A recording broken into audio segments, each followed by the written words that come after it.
좋은 일도 하는데 세금 혜택까지 받는다면 더 기분도 좋겠죠.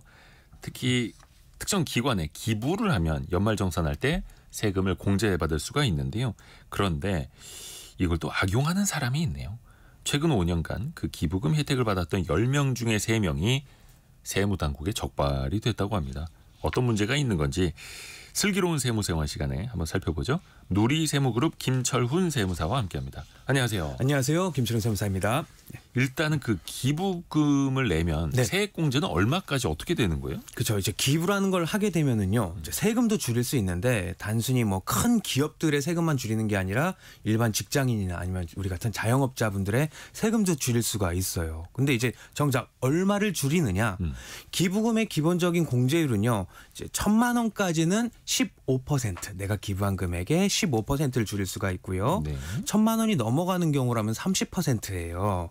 그래서 만약에 불우이웃을 돕기 위해서 내가 매달 10,000원씩 12개월을 만약에 기부를 했다. 네. 그럼 1년치 하면은 12만 원이 될 거예요. 네. 여기에 15%를 곱하면 한 18,000원, 한 2달치 정도의 기부금은 세금으로 줄일 수가 있어요. 아하. 여기에 또 추가로 이제 특별하게 공제율이 좀 높은 케이스가 있는데 두 가지예요. 정치 자금 기부금이라든지 네. 고향 사랑 기부금 같은 경우는요. 10만 원까지 기부를 하는 거는 전체 다 100% 공제된다고 보면 돼요. 그래서 이제 기부금 같은 경우는 직장인의 본인의 소득에 대해서 일정 부분에 대해서도 이제 세금을 줄일 수가 있고 법인이나 자영업자 같은 경우도 또 경비로 비용으로 처리를 해가지고 소득에서도 뺄 수가 있습니다. 그렇죠.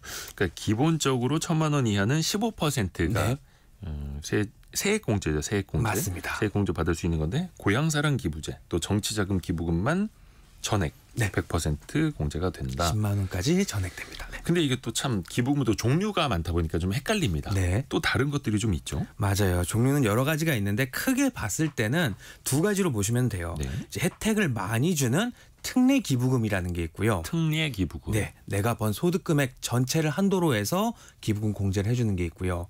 이거보다는 혜택을 조금 적게 주는 일반 기부금이라는 게 있습니다. 이제 특례 기부금 혜택 많이 주는 건 어떤 거냐?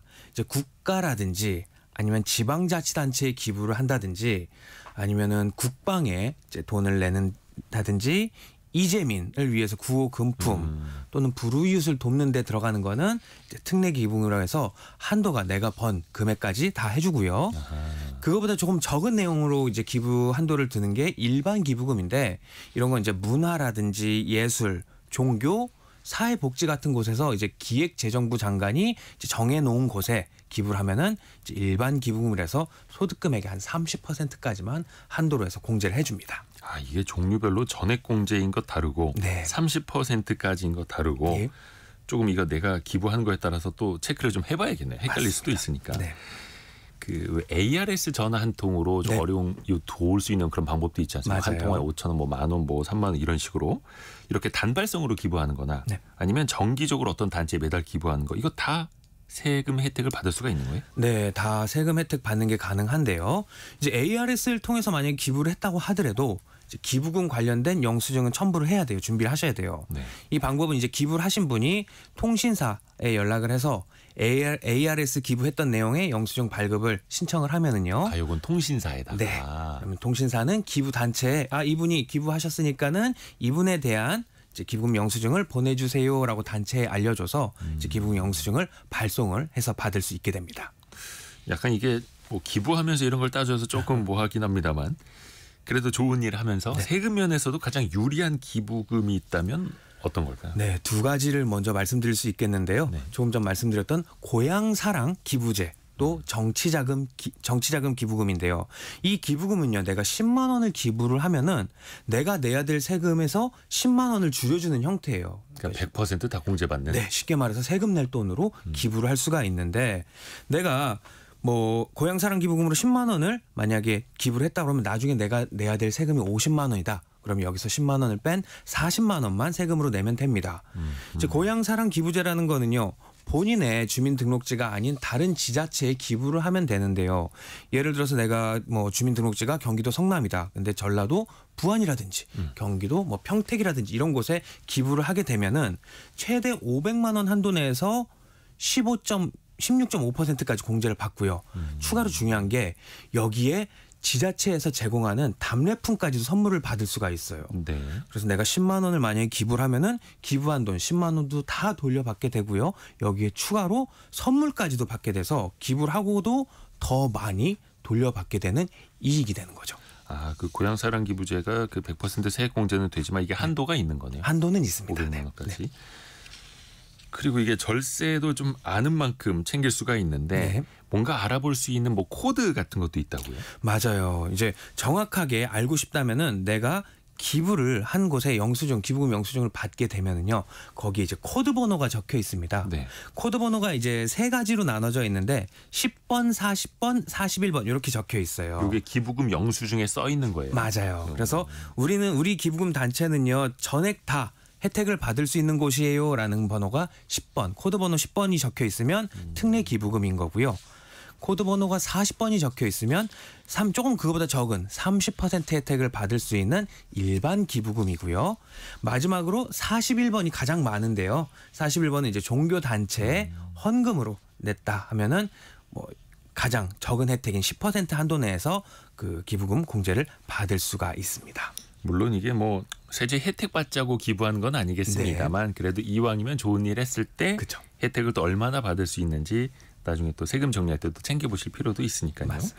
자, 그런데 문제는 부당하게 공제받는 사람이 많다라는 겁니다. 네. 보니까 최근 5년 동안 부당하게 공제받은 금액이 165억 원에 이른다고 합니다. 네, 맞아요. 이게 아무래도 이제 세금을 안 내게 되는 거기 때문에 국세청에서는 기부금 공제 관련해서 매년 표본 조사를 해요. 샘플링을 통해서. 그래서 그 기준은 누가 선정이 되냐면 기부금으로 세금을 줄이는 금액이 100만 원 이상, 그러니까 세액공제를 받은 금액이 100만 원 이상이거나 아니면 우리 사업하면서 기부금을 100만 원 이상 냈어요라고 하는 분들을 대상으로 해서 샘플링, 표본 조사를 하게 됩니다. 이때는요, 이제 가짜로 기부금 영수증을 첨부를 한다거나 기부금을 잘못 신고하는 경우들이 이렇게 나와서 그 부당하게 공제받은 금액이 165억 이렇게 잡히게 된 거예요. 적발된 인원이 2만 3천여 명이라고 합니다. 어떤 저기를 받게 됩니까? 뭐 추징은 당연히 되는 걸 거예요. 그렇죠. 예, 꽤 많죠. 이제 처음부터 제대로 신고를 했던 사람과 형평성을 두기 위해서 네. 이제 가산세라는 규정을 두었는데요. 내가 만약에 실수로 기부금을 잘못 신고했다라고 네. 한다면은 내가 잘못 신고한 부분에 10%를 가산세로 내게 가산세. 되고요. 만약에 이걸 알면서도 고의로 신고를 했다 하면은 내가 내야 될 세금의 40%를 가산세로 내게 됩니다. 물론 여기에도 또 추가로 또 늦게 낸 부분에 대해서는 이자도 받아야겠죠. 그래서 이자, 납부불성실 가산세라고 해서 1년에 한 8% 이율 정도의 납부불 가산세가 발생을 합니다. 그래서 같은 이유로 기부금 영수증을 거짓으로 발급을 해주는 기부금 단체들도 있어요. 네. 네, 이런 거는 일정 기준이 넘게 되면은 이제 불성실한 기부금 단체라고 해서 명단이 공개되기도 합니다. 그러면 또 그 단체에 대한 평판이 악화되는 거고 그 기부금이 또 줄 수도 있는 거니까. 맞습니다. 이런 일 하시면 안 되겠죠. 뭐 예를 들어서 기부금 뭐 한 10만 원 내놓고 50만 원 낸 것처럼 끊어주세요. 뭐 네, 이런. 그런 경우도 있기 때문에 안 되죠, 조심해야 안 되죠. 됩니다. 이게 돈으로 기부한 거 말고 옷이나 장난감, 책 이런 물건을 기부하는 경우도 있거든요. 혹시 이것도 세금적으로 좀 혜택을 볼 수 있는 방법이 있나요? 네, 돈 말고 현물, 물품으로 기부했을 때도 가능합니다. 이제 내가 제공한 기부한 물품의 시가로 평가를 해가지고 공제를 가능한데요. 네. 이제 대표적인 기부 단체를 보면 이제 아름다운 가게, 뭐 굿일 스토어, 옷캔 같은 단체가 있는데 네. 이 단체의 헌옷 같은 거를 이제 안 입는 옷을 기부를 하면은 그 가치를 따져서 기부금 영수증을 받게 돼요. 기부하는 방법은요, 택배로 보낸다든가 아니면 근처에 가까운 매장이 있으면 방문해서 기부를 한다든가 아니면 기부하는 양이 많으면 방문해서 수거도 해갑니다. 대표적인 이제 기부 물품이 헌옷인데 이것만 생각하는 분들이 계시는데 이거 외에도 정말 다양하게 물품이 많이 있는데요. 뭐 안 읽는 책이 있다든지 신발, 모자, 뭐 심지어는요 주방 세제, 주방 기구, 음악 CD나 게임 타이틀까지도 기부를 할 수가 있어요. 아, 네. 게임 CD 같은 거 게임 기부를 해도 그래요? 네. 그래서 정리하면 물건을 기부하고 기부금 영수증을 신청하시고요. 이제 본인의 이름이나 주민등록번호를 통해서 그리고 그 기부 금액이 얼마인지는 기관이 시가에 맞춰서 가치를 판단하게 되고 이거는 기부금 영수증 받은 거를 이제 홈택스 연말정산 간소화 서비스에서 확인을 해서 기부금 세액공제를 받을 수가 있습니다. 이야, 이거 몰랐네요. 그 정말 다양한 물건을 이제 기부를 해도 그걸로 세제 혜택을 받을 수가 있다. 혹시 이건 어떻습니까? 나는 좀 가진 게 없고 네. 몸으로 하는 건 잘한다. 자원봉사 하시거나 네. 재능 기부하시는 분들은 어떻게 이것도 이제 절세를 할 수 있는 방법이 있습니까? 네, 이것도 가능해요. 이제 자원봉사하는 기부하는 거는 이제 숭고한 마음 자원봉사를 금액으로 환산하는 게 좀 어렵긴 하지만 네. 이때는 일당 8만 원으로 계산을 하게 됩니다. 과거에는 5만 원이었는데 이제 8만 원이 됐는데 대신에 내가 아무 곳에나 가가지고 자원봉사를 했을 때 이거를 쳐주는 게 아니라요. 예. 특별 재난 지역이라고 된 곳. 선포된 곳에 가서 이제 자원봉사를 해야 됩니다. 예전에 이제 유명했던 사례 중에는 태안에 예. 유조선으로 인해 갖고 기름이 유출된 적이 있었어요. 맞아요. 그래서 이제 그 자원봉사자분들이 가가지고 거기에 있는 뭐 자갈이나 이런 것들 해수욕장 있는 거 다 해서 빨리 기름기가 제거된 적이 있는데 이러한 경우에서 자원봉사를 했을 때 이제 그 일당으로 쳐줘가지고 기부금 세액공제를 받을 수가 있습니다. 그래서 같은 이유로 안 되는 경우가 뭐냐면 특별 재난 지역이 아닌 곳에 가서 자원봉사를 했다. 만약 예를 들어서 저희 같은 이제 세무 전문가가 사회복지 시설이나 이런 곳에 가서 세무 자문이라든지 이런 걸 자원봉사를 했다 하면은 이런 거는 기부금 세액공제를 받을 수가 없습니다. 자원봉사 이거는 이제 특별 재난 지역으로 선포된 곳에서 자원봉사를 했을 때는 세액공제를 받을 수가 있다. 네. 그러면 이걸 다 증빙 서류를 또 준비를 해야 되잖아요. 네. 예를 들어서 저 같은 경우에도 그 법정 기부 단체 네. 등록된 데는 그냥 연말정산할 때 홈택스에 자동으로 뜨더라고요. 네, 맞아요. 근데 그렇지 못한 케이스들도 있잖아요. 네. 어떻게 챙겨야 됩니까? 일단 기부를 본인이 하면은요 기본적으로 챙겨야 되는 게 기부금 영수증을 그곳에서 받으면 돼요. 네. 근데 받는다고 하더라도 되는 영수증이 있고 안 되는 영수증이 있을 거예요. 뭐 기부금 단체로 등록이 안 돼 있다던가 이런 단체들도 있거든요. 그렇기 때문에 일반 단체가 인터넷으로 발급을 해준 기부금 영수증은 공제가 안 되기 때문에 이건 주의하셔야 되고. 요게 나중에 이제 부당 공제 뭐 이렇게 될 수 있는 맞습니다. 거예요. 예. 뭐 간단한 예로 뭐 동창회 이런 것들도 다 단체긴 한데 여기 기부는 할 수 있어요. 네. 대신에 동창회는 법에서 정한 단체가 아니기 때문에 이런 곳에 기부한 내역들은 기부금 공제를 받을 수가 없어요. 그래서 이제 가장 쉽게 확인할 수 있는 방법은 국세청 홈택스에 들어가셔서 연말정산 자료에 나오는 연말정산 간소화 서비스에 나오는 영수증은 가능한데 네, 이런 걸 잘 챙겨 받으셔야 되고 내가 기부한 단체가 과연 공익적인 단체여서 기부금 공제를 받을 수 있는지 못 받는지 궁금하다. 이걸 확인하는 방법은요.